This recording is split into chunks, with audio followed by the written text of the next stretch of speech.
باللہ من الشیطان اللعین الرجیم بسم اللہ الرحمن الرحیم الحمد للہ رب العالمین وصلی اللہ علی محمد وآلہ الطیبین الطاہرین ولعنت اللہ علی اعدائهم اجمعین اما بعد قال اللہ تبارک وتعالی فی محکم الکتاب المجید والفرقان الحمید وقوله الحق بسم اللہ الرحمن الرحیم فَأَمَّا مَنْ أُوتِيَ كِتَابَهُ بِيَمِينِهِ فَيَقُولُ هَاؤُمُ اقْرَءُوا كِتَابِيَهْ إِنِّي ظَنَنْتُ إِنِّي مُلَاقٍ حِسَابِيَهْ فَهُوَ فِي عِيشَةٍ رَاضِيَةٍ سورہ الحاقہ آیت نمبر 19 سے لے کر 25 تک۔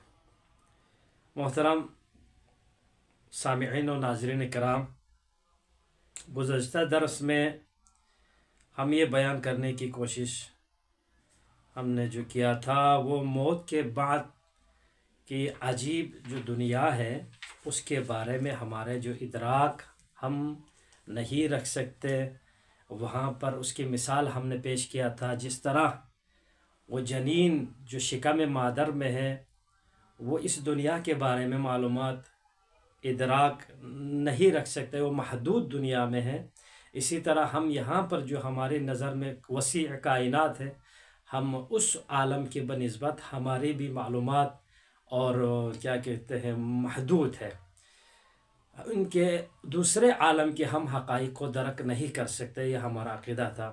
آج ہم انشاءاللہ بحث کریں گے قیامت اور نامہ اعمال کے بارے میں۔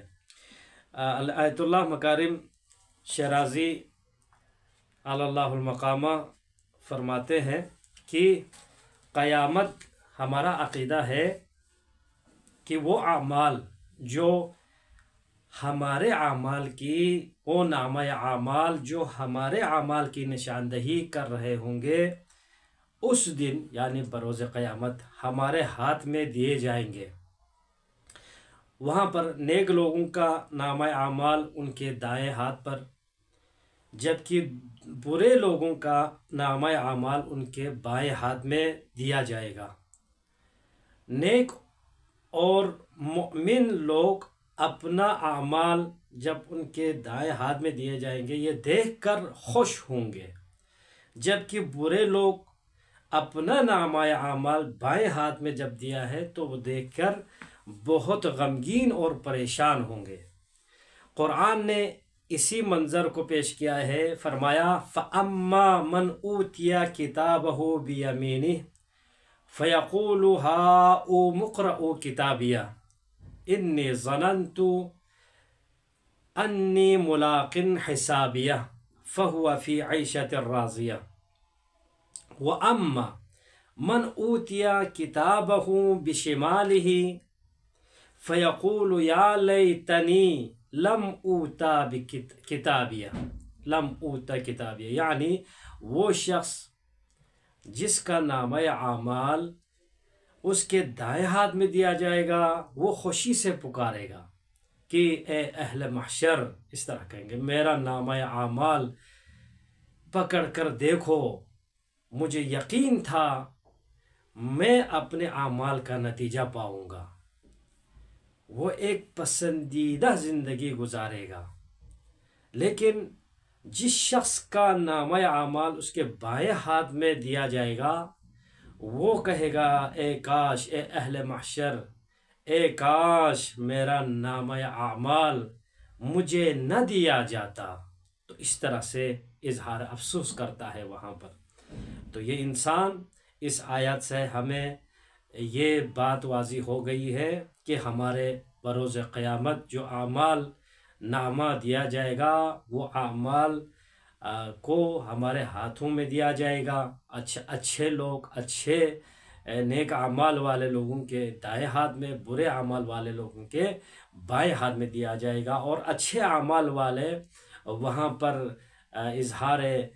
وہاں پر خوشی کریں گے، سب کو دکھائیں گے محشر کے عالم میں، دیکھو پڑھو میں خوش قسمت انسان ہوں، میرے نتیجہ یہ نکلا، اس طرح کہہ کے، اور دوسرے جو پسندیدہ وہاں پر زندگی ان کی ہوگی۔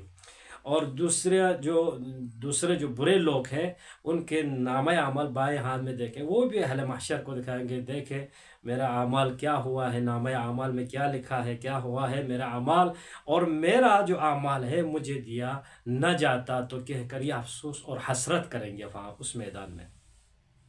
البتہ یہ بات واضح نہیں کہ ایک سوال ہے کہ اس نامہ اعمال میں کیا ہے، اس کے بارے میں واضح وضاحت نہیں ملتے، اور اس میں کس طرح سے لکھا جاتا ہے اس کے بارے میں معلومات نہیں ہے۔ جو اس کے اندر لکھی ہوئی باتوں کو کوئی شخص جھٹلا نہیں سکے گا، یعنی نامہ اعمال دیا جائے گا، اس کے اندر کیا کیا چیزیں ہیں، کیا کیا چیزیں نہیں لکھا جائے گا، اس نامہ اعمال میں کیا ہے، کس طرح کے ہے جو اس کے اندر لکھی ہوئی ہے، ان باتوں کو کوئی شخص بھی جھٹلا نہیں سکتا، یعنی وہاں پر دیا جائے گا، لکھا جائے گا، اس کے اندر ہوں گے، وہ سب ہمیں اس بات پر یقین ہے۔ چنانچہ پہلے بھی اس کے بارے میں اشارہ کیا گیا تھا کہ معاد اور قیامت کی کچھ ایسی خصوصیات اور ایسی جزئیات اور کچھ ایسی باتیں تھیں جن کا ادراک دنیا کے لوگوں کے لیے مشکل یا ناممکن تھی، جس طرح کل کے درس میں جو بتایا تھا وہاں کے عالم کا کیا عالم ہوگا، وہ ہم اس عالم میں بیٹھ کر اس کا ادراک ممکن نہیں ہے، مشکل ہے۔ اسی طرح سے اس نامہ اعمال کے اندر کیا لکھا گیا ہے، کیا نہیں لکھا گیا ہے، اس کے بارے میں ہماری معلومات آج کی اس دنیا میں ہمیں نہیں ہو سکتے۔ البتہ قیامت کے بارے میں موٹی موٹی جو باتیں ہیں وہ سب کو معلوم ہے، اور یہ ناقابل انکار ہے، کوئی بھی اس چیز کا انکار نہیں کر سکتے کہ قیامت کے روز آئے گی، اور وہ روز ایسا روز ہوگا جس دن اچھے اور برے کے تمیز کیا جائے گا۔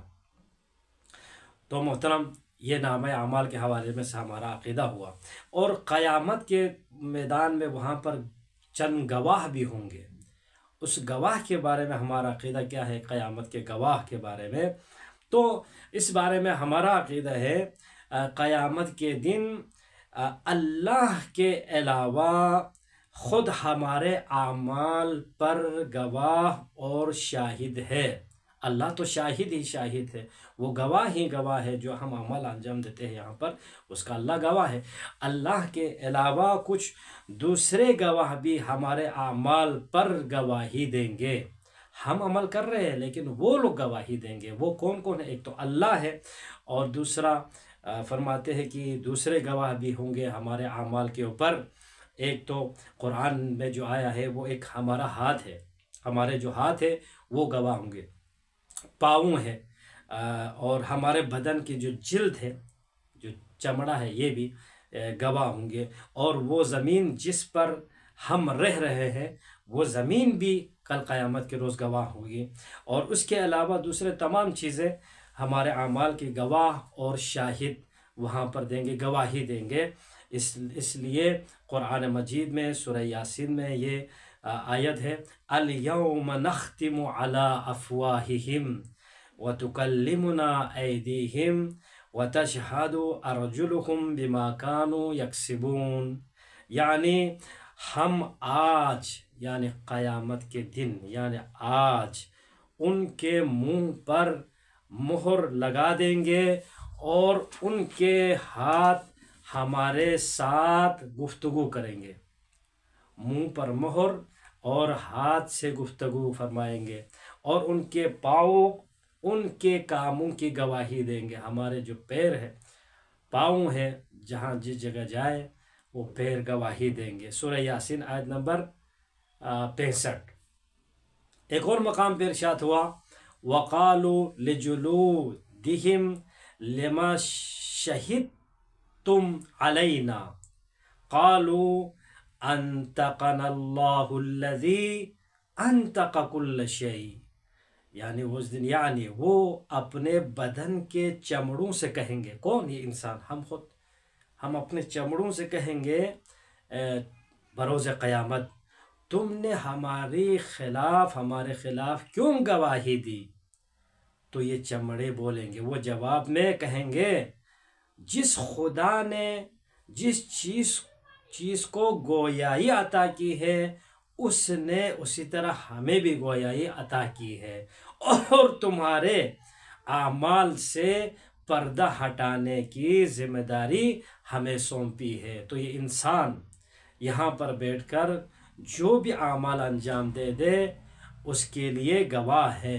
اس سے یہ معلوم ہوتا ہے یومئذ تحدث اخبارها یومئذ تحدث اخبارها، اس دن زمین اپنی خبریں بیان کریں گی، بِأَنَّ رَبَّكَ أَوْحَىٰ لَهَا، کیونکہ تیرے رب نے اس پر وحی کی ہے۔ یعنی یہ ذمہ داری انجام دیں گے۔ زمین کے اوپر بھی ذمہ داری ہے، انسان کے پیر کے اوپر بھی ذمہ داری ہے، ہاتھ کے اوپر ذمہ داری ہے، سر کے اوپر ذمہ داری ہے، ہمارے چمڑے کے اوپر ذمہ داری ہے۔ یہ زمین ہے، جس جگہ پہ رہ رہے وہ، یعنی یہ سب، یہ سورہ زلزلہ آیت نمبر 2، 4 اور 5 کی تلاوت ہے۔ بس خلاصہ کیا ہوا محترم سامعین، آج کی اس مختصر اس درس میں خلاصہ یہ ہوا، قیامت کے روز وہاں پر ہمارے نامہ اعمال پیش کریں گے، نیک اعمال والے وہ بھی دیکھیں گے، وہ بھی اہل محشر دیکھیں گے، اور برے اعمال بھی وہاں پر دیکھیں گے، اور نیک اعمال والے وہاں پر خوشی کے عالم میں ہوں گے، اور برے اعمال والے وہاں پر حسرت کے مقام پر ہوں گے، حسرت کریں گے، کاش اس طرح کے افسوس الفاظ استعمال کریں گے۔ اور ساتھ ساتھ یہ بتایا کہ وہاں بروز قیامت گواہ بھی ہوں گے۔ اللہ تو گواہ ہے، شاہد ہے ہمارے اعمال کے اوپر، اس کے علاوہ ہمارے پیر، ہمارے ہاتھ اور ہمارے منہ، اور اسی طرح ہمارے کیا ہے، منہ کو بند کریں گے۔ اسی طرح دوسرے آیت میں بھی بتایا تھا کہ وہ تمام چیزیں جو ہمارے اعمال کے گواہی طور پر گواہی دیں گے اور شاہد ہوں گے، وہ زمین جس پر ہم چلتے ہیں، اس زمین جس جگہ ہم رہ رہے ہیں وہ بھی گواہی دے گی۔ اسی طرح فرمایا کہ ہمارے چمڑے بھی ہمارے خلاف گواہی دیں گے، تو ہم یہ سوال کریں گے کہ تم میرے خلاف کیسے جا سکتے ہو آج کے روز؟ تو چمڑے کیا کہیں گے؟ جس خدا نے ہر چیز کو گویائی عطا کی ہے، اس طرح اس خدا نے آج مجھے بھی گویائی عطا کی ہے، یہ کہیں گے۔ تو ہر ایک کی ذمہ داری وہاں پر وہ نبھائیں گے۔ اللہ خود اپنے ذمہ داری، رسول، انبیاء سب اپنی ذمہ داریاں وہاں پر ادا کریں گے۔ تو رب العزت سے دعا ہے کہ پروردگارہ بروز محشر جو مشکلات کا سامنا ہے ان کو ہمارے ذہن و فکر میں ہو کر ہمیں اس عالم میں، ابھی جس عالم میں ہم رہتے ہیں یہاں پر، ہم اس کے لیے زمینہ سازی کرتے ہوئے ان کے لیے جو مشکلات ہیں ان کو رفع دفع کرنے کے لیے ایسے اعمال ہم سے سرزد ہونے کی توفیق عنایت فرما۔ پروردگارہ مومن مومنات جہاں جس گوشہ و کنار میں رہتے ہیں ان کی جان، مال، عزت، آبرو کی حفاظت فرما۔